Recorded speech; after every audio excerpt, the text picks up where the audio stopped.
মানুষের একটা বিশেষ ক্ষমতা আছে, মানুষের মন পড়তে পারার ক্ষমতা। ধরেন, একটা মানুষ আমার সামনে কথা বলছে, কথাটি সত্য নাকি মিথ্যা যাচাই করার সুযোগ নেই, কিন্তু তার হাবভাব দেখেই আমি বুঝতে পারছি সে মিথ্যা বলছে। যাচাই করা লাগছে না। শুধু আমি না, মোটামুটি সব মানুষই ধরতে পারে বিষয়টি। আরেকটি উদাহরণ দিই। ধরেন, আমার বউ আরেকটি প্রেমে পড়েছে, নতুন করে। আমি কিন্তু তা জানি না, তবে তা কিন্তু আমি ধরতে পারছি তার ভাবসাবে। এমন না যে আমি বিরাট বুদ্ধিমান তাই ধরতে পারছি, আপনার বউ প্রেমে পড়লে আপনিও ধরতে পারবেন।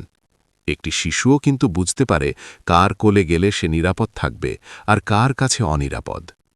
কোন প্রাণী তার ক্ষতি করবে বা ক্ষতি করবে না তা সে জন্মের পর থেকেই বুঝতে পারে। এই যে বুঝতে পারার যে ক্ষমতা, এই ক্ষমতাটা মানুষের মধ্যে বিল্ট ইন থাকে। ধরেন, আপনি কাউকে মনে মনে ঘৃণা করেন, কিন্তু সামনে বলেননি কখনো। তারপরও আপনি তার সামনে গেলেই সে টের পাবে আপনি তাকে ঘৃণা করেন।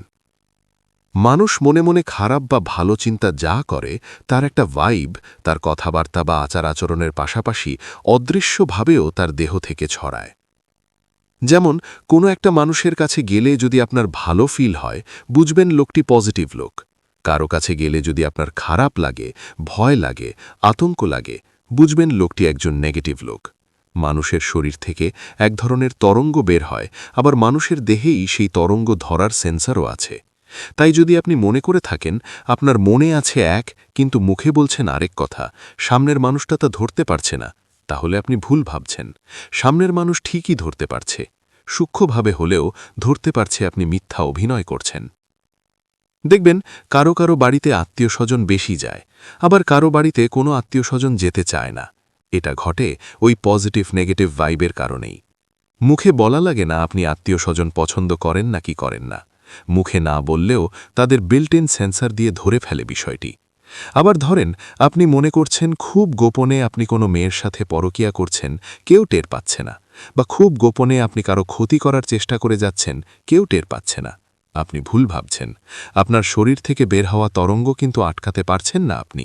সে ঠিকই সামনের লোকটার কাছেই মেসেজ পৌঁছে দিচ্ছে আপনার অগোচরেই।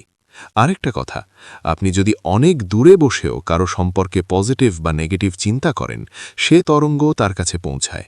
আপনি হয়তো দেখছেন কারো সাথে আপনার সম্পর্ক আস্তে আস্তে তলানির দিকে যাচ্ছে, অথচ তার সাথে আপনার কোনো মারামারি দ্বন্দ্ব কিছুই হয়নি।